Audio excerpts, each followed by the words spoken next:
Good evening. Tonight, we turn to New York, where the stage of the United Nations General Assembly exposed Israel's deepening isolation. As Israeli Prime Minister Benjamin Netanyahu stood to speak, delegates walked out en masse, leaving him to address a hollow chamber. His words, a mix of denial, provocation, and self-victimization, echoed in near emptiness, a fitting metaphor for a regime condemned globally for its crimes in Gaza. More than 65,000 Palestinians have been killed in under 2 years. Entire neighborhoods in Gaza flattened and famine deliberately imposed as a weapon of war. The International Criminal Court has already issued an arrest warrant for Netanyahu, branding him a wanted man for crimes against humanity. And yet, instead of reflection or remorse, the Israeli leader lashed out at the world, portraying genocides as self-defense and resistance to occupation as terrorism. Stay with us to break down what this moment means for the Palestinian cause, for Israel's collapsing legitimacy, and for the global order. I'm Mona Mosalhi, and this is In Focus.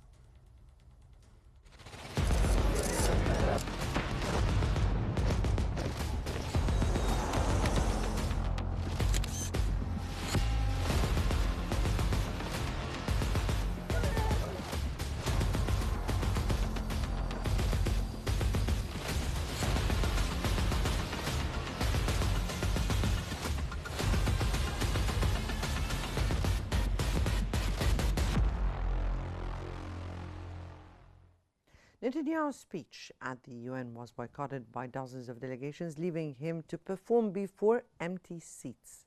It was a striking image, the leader of an occupation or occupying power accused of genocide standing almost alone while the world turned its back. Israel claims to defend civilization while bombing hospitals, starving children, and bulldozing Gaza into rubble. Delegates walking out sent an unmistakable message. Israel no longer speaks for democracy, morality, or humanity. It speaks only for its own impunity. While Netanyahu mocked Palestinian statehood as rewarding terror, over 150 UN member states now recognize Palestine. That recognition, coupled with legal actions at the International Court of Justice and the ICC, signals the beginning of Israel's diplomatic and legal isolation.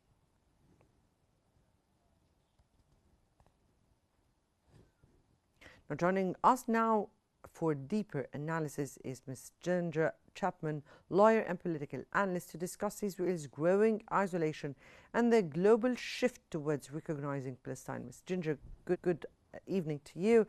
Let me start by asking you, the image of Netanyahu speaking to an empty UN hall was very powerful. Now, what does this symbolize about Israel's standing in the world today?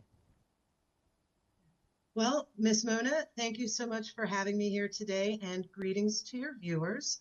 And what we have seen today with Netanyahu's speech before an empty, hollow United Nations hall, this is a reflection of Netanyahu and Israel's increasing isolation on the world stage. This is also a sign of America's increasing isolation, as Israel is purported to be our greatest ally in the Middle East. But most significantly, with Netanyahu's speech, we did not see anything new. We did not see him lay out any sort of plan to attain any sort of peace, any cessation of killing in Gaza. And indeed, it was the same litany of grievances, the trying to say that Israel is doing the world's dirty work for them. Israel has no choice. We essentially blaming Hamas for all of their actions, presenting Israel as the victim, and yes, a continuation of what has not worked. Let me here just pinpoint at this very particular issue. And Israel or Netanyahu declared its war is against Hamas. Yet more than 65,000 Palestinians, mostly women and children, have been killed. Now, how does international law view this contradiction? Well, one thing we've seen for decades, Israel has defied international law. And even now, as they are faced with the reality on the ground, at least 65,000 deceased. We have no idea how many tens of thousands, hundreds of thousands may be buried under the rubble. And essentially, Netanyahu has defied all international treaties, all international laws, all the Geneva Conventions, both the Geneva Conventions on cruel and unusual punishments, on specifically the Geneva Convention on the prevention and punishment of genocide. And really what we're seeing is Netanyahu is becoming more desperate as he realizes the world is lining up against him. We see his desperation in Gaza City, where it's not just a military operation. They have squadrons of bulldozers just demolishing homes and buildings. So what's happening on the ground in Gaza is the complete opposite of what Netanyahu is presenting. And we see this reflected not just in the delegates walking out of the UN hall. We also see mass protests on the street of New York. We have protesters calling for Israel to be suspended from the United Nations. I mean, this is an unusual request for a mob of rioters calling for a suspension of Israel from the United Nations, humanitarian aid into Gaza, and a ceasefire, the stopping of the killing. But what's happening is Netanyahu is becoming more desperate. Right now, he has the American Congress and the White House under his control. However, he has lost the American public. So because of this, he wants those, Ms. Chapman, those were the videos of the protests that were held during the speech of Netanyahu. These were all rights and protests before the UN headquarters there, absolutely at the same time while Netanyahu was making his address speech, as you said, respectively here. Now, Netanyahu accused countries recognizing Palestine of rewarding murder. Isn't the real message that Palestinian statehood is now unstoppable? Yes, and Netanyahu's claim that a state would only reward Hamas or reward terrorism, this is a false argument because, first of all, the right to self-determination is an unalienable right that Americans believe is granted by our Creator.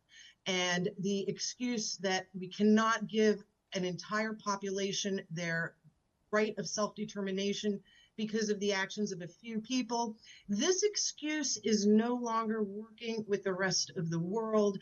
And we are seeing the world is moving on around Netanyahu. Indeed, after Trump's speech, he had a meeting with Arab leaders. We don't know what was said in that meeting, but we do know Trump came out and said annexation of the West Bank is off limits. That's a red line. Israel cannot annex the West Bank. This must have been extremely alarming to Netanyahu because he is very used to having President Trump, as we've seen over the last few months of Trump's presidency, much to the dismay of the American voters and much to the dismay of America First. We have seen Trump just do whatever Netanyahu wants. We see now he's resisting as the reality is catching up with him. For example, we are relying on $2 trillion of investment from the Arab Gulf states. That is now at risk. Trump's crowning achievement, his first term, was the Abraham Accords. Now the Abraham Accords are at risk. And all of Trump's plans for economic Yes. prosperity in the United States rely on energy. Right. So everything is at risk. Right. If I may ask you here about the significance of the ICC that has issued an arrest warrant for Netanyahu, and definitely that made him change his route to take a safe route to New York here and to Washington. Netanyahu, does it, for Netanyahu, does it change the dynamics at the UN?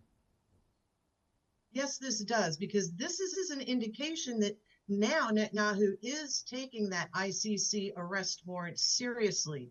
A couple of years ago, he was defying the arrest warrant, but now he has changed his flight plans to avoid any emergency landings in one of the many countries that are a member, a signatory to the ICC, where he could be arrested and put on trial for war crimes. Indeed, we see the United Nations moving towards more tribunals, as well as discussing sanctions and embargoes. But all of this is making Netanyahu more desperate. And as he sees increasing resistance from the American public, in spite of trying to pass hate laws, in spite of the massive propaganda blitz that Americans have been subjected to over the past week, essentially any American that criticizes Israel is now called anti-Semitic. And this is angering the American people, because not wanting to be complicit in genocide is not anti-Semitic. So everything Netanyahu is doing as part of his propaganda is only serving to further anger the American people and anger the world. When he says opposing genocide is anti-Semitic, this is an insult, because this says that, well, if it was Catholics committing genocide, if it was Buddhists committing genocide, the world would be just fine with that. It's not because we are opposed to Jewish people. We're not anti-Semitic. We're opposed to genocide, ethnic cleansing, Indeed. and the war crimes happening in Palestine. One other thing, Netanyahu is becoming more desperate. The American people are worried that as he becomes more desperate, he is going to attack Iran, and he will attack Iran as a distraction and to drag the United States in on his side. And then this will be a cover for his ongoing wars against Syria, Lebanon, all of his wars on the 7 fronts he is bragging about. So as Netanyahu and the United States' ability to protect him become weaker, he will become more desperate, and we become closer to World War III. Before we go to Iran, let's get back to Gaza, because Netanyahu argued that Israel warned civilians before attacking. Now, or just given the scale of the destruction we've seen in Gaza and the enormous amount of people that who were killed, now, how viable and credible would that be? This is exactly why the world no longer believes Israel's propaganda. And essentially, we have seen the images coming out of Gaza City where residents have 10 minutes to clear out an apartment building with all of their life's belongings. And we see frequently they don't even get that 10 minutes. The images coming out of Gaza of buildings, apartments being bombed, cars on fire with families in the car trying to escape the Israeli bombardment. So we see that Israel saying, well, we're dropping leaflets to warn them. We are delivering food, yet no food ever gets to the people. We see that the world is no longer believing this, because the images coming out of Gaza, the fact that we have the internet now, we have worldwide communication, so the entire world sees what is happening on the ground, and they no longer believe the hasbara or the propaganda that Israel is putting out. They are holding themselves out as peaceful, compassionate helpers while they are bombing, killing, starving, and shooting Palestinians. And once again, as the world sees these images, realizes the truth of what's going on, Israel is becoming weak. America is becoming weaker because of Israel. We will not be able to protect them from retaliation for much longer, which is another reason why the situation is becoming more desperate. As the world is recognizing Palestine as a state and the two-state solution, Netanyahu has said this will never happen, and they are doing everything they can on the ground to destroy any possibility of a contiguous state. Once again, this shows their desperation and the danger to the rest of the world. The truth, as you said, is coming out.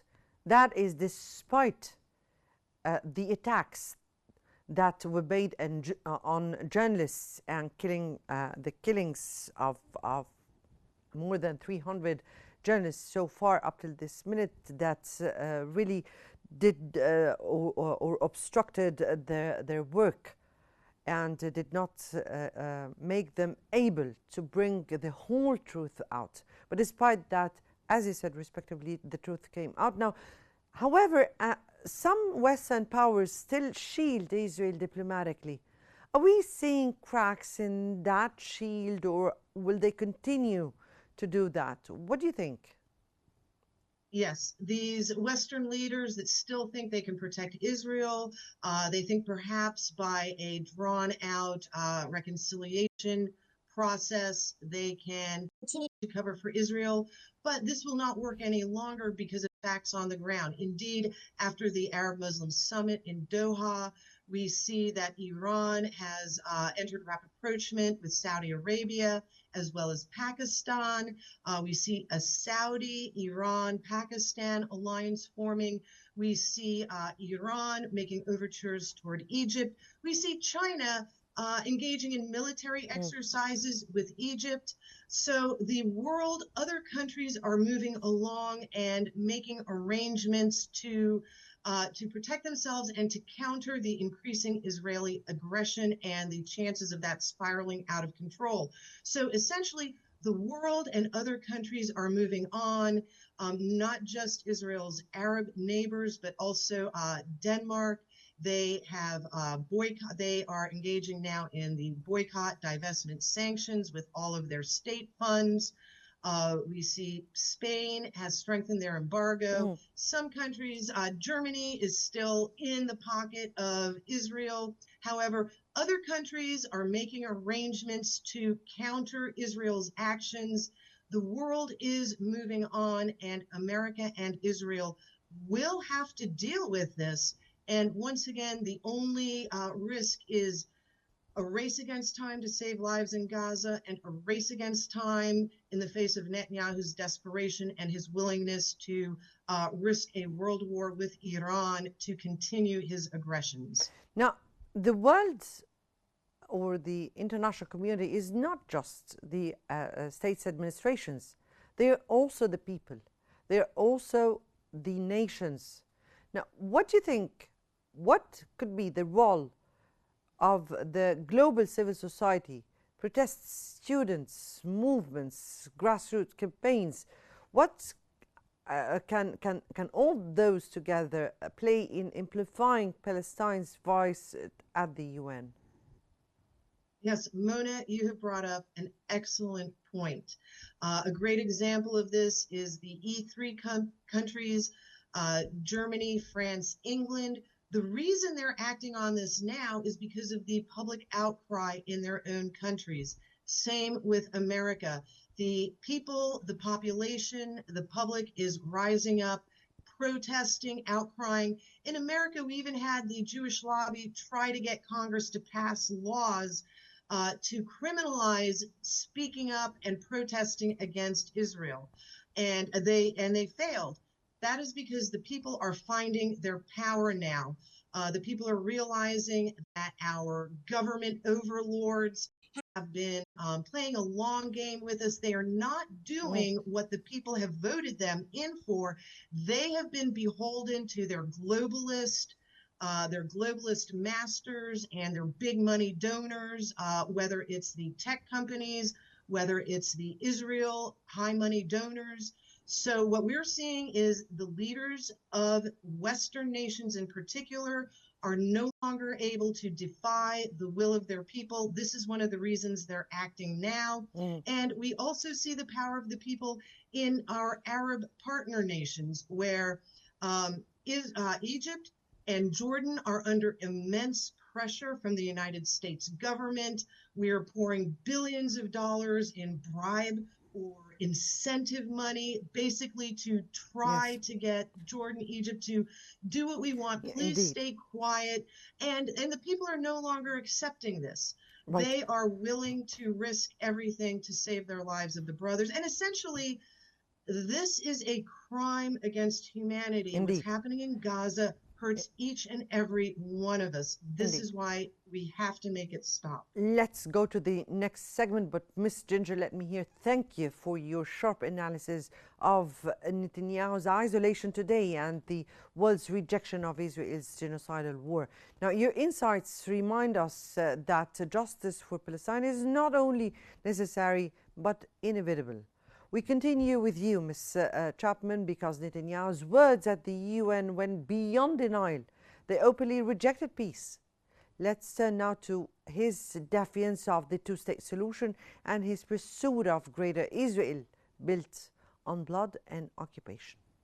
Now, if Netanyahu's empty hall speech was symbolic of Israel's isolation, his words were symbolic of its arrogance.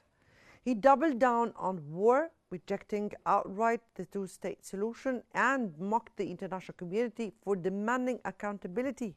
He bragged of expanding aggression against Palestine, Lebanon, Syria, and Yemen, even as his forces killed more than 100 Palestinians in Gaza in the last 24 hours. This was not diplomacy, it was warmongering. It was the tirade of a man indicted for crimes against humanity, flying into New York on a secure route to avoid arrest and definitely spitting in the face of the world's opinion. His rejection of Palestinian statehood as sheer madness was not just his policy, but, in his words, the policy of the State of Israel. This is a chilling admission. The Israeli state is declaring openly that it will never allow peace, never recognize Palestinian rights, and will continue to expand through blood and occupation.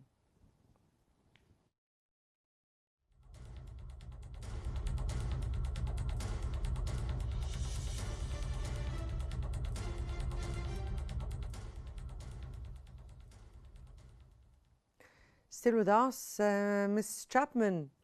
Let me here ask you, Netanyahu called the two-state solution insane and claimed it will never happen. What does this reveal about Israel's true intentions? Yes, well, the first thing it reveals of Israel's true intentions is that since President Clinton, the official position of the United States has been the two-state solution. And for decades, Netanyahu led the United States to believe that he was working towards the two-state solution. Only recently have we seen evidence and recent open, honest statements by Netanyahu finally admitting that they were never going to allow the two-state solution to happen, and they were deceiving the United States and the world this entire time. They are admitting this because now their back is against the wall. They have no choice. And the reason they have no choice is because, once again, conditions on the ground, events on the ground, the anger of other nations have finally caught them. And indeed, what we are worried about now is, as Netanyahu realizes he cannot win this war in Gaza, he cannot take Palestine, that he is going to realize there is going to be a one-state solution. And the one-state solution will either be one state with Palestine, and Israel's state is going to recede and cease to exist, or Israel will have to try to continue down this road of genocide and ethnic cleansing to attain a one-state Israel solution. So recent events have shattered the facade and the lies of the last 40 years, and now Netanyahu is going to have to press ahead with essentially, he has made the two-state solution impossible. So we may wind up with a one-state solution, which will be the Israelis and the Palestinians in the land of Palestine, and we will have to see how that works out because of the acrimony and the bitterness that the Israelis have generated over the last 40 years. If Netanyahu has destroyed the two-state solution, there will be one state, but it will not be an Israeli state. The rest of the world is waking up to the reality on the ground. And I, I have to say that, moreover, Netanyahu today painted Israel as fighting on behalf of the civilized world, or let me quote you here as saying he was fighting or doing the dirty work for them against barbarians. How dangerous is such rhetoric? that rhetoric it's dangerous because it has seduced Americans and our Congress into doing Netanyahu's bidding for the last at least 30 years of endless war. We have seen Netanyahu come to the United States and make speech after speech in front of Congress saying, our interests are your interests, our fights are your fights. Only recently have Americans realized this is not the case. Israel has really not been an American ally, and Israel has dragged us into wars and conflicts at great expense in blood and money to the United States. We spent $7 trillion in the last 20 years fighting in Afghanistan and in Iraq, and we've lost thousands of American lives. And Americans no longer believe Netanyahu when he makes his speeches. In fact, a turning point was when he came to the United States and said that all of the American protesters protesting against Israel should be in jail. That was a turning point for the American public. And so Netanyahu's speeches are no longer as effective.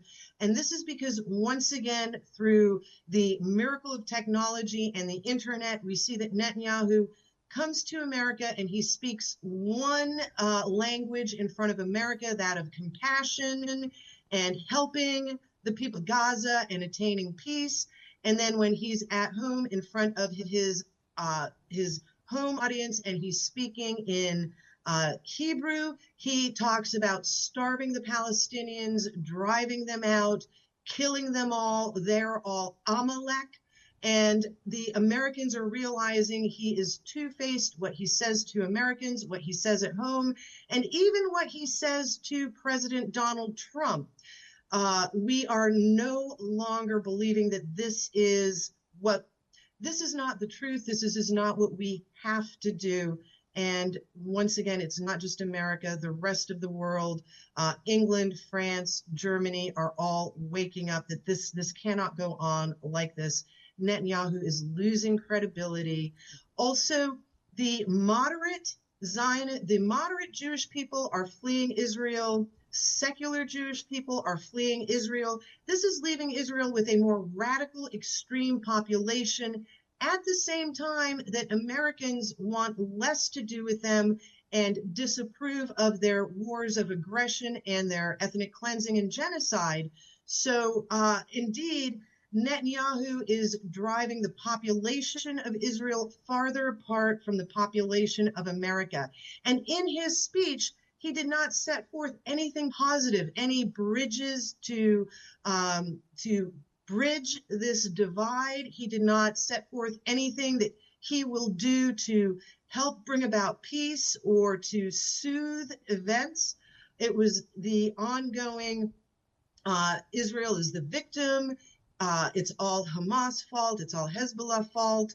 And essentially trying to get the world to do his dirty work for him, while saying he is doing the world's dirty work. And indeed, no one in the world wants what he is doing. So the reality is going to catch up with Netanyahu and with Israel. It's just a question of how desperate will he be? Yes, but I have here only 1 minute left for me. But despite all what you said here, and despite that Netanyahu is already facing an arrest warrant for crimes against humanity, yet he was allowed to address the UN General Assembly today. Now, what does this say about the international community or the global justice? The international community is far more tolerant of Netanyahu than Netanyahu has been of the international community. And his address in the United Nations, that's a sign that the America has been protecting Israel from retaliation. The danger is we will not be able to protect them much longer as we run out of munitions, as our economy weakens, also as we lose the political will to be complicit in their genocide. We're entering a more dangerous period. Netanyahu is going to, in his desperation, lash out. He's going to try to resume the war with Iran and drag the rest of the world into this war as a cover for his continued aggression. He has nothing to lose. This makes him more desperate and more dangerous. Yes, but the as credibility of the international community at large and the global system that is running is, in fact.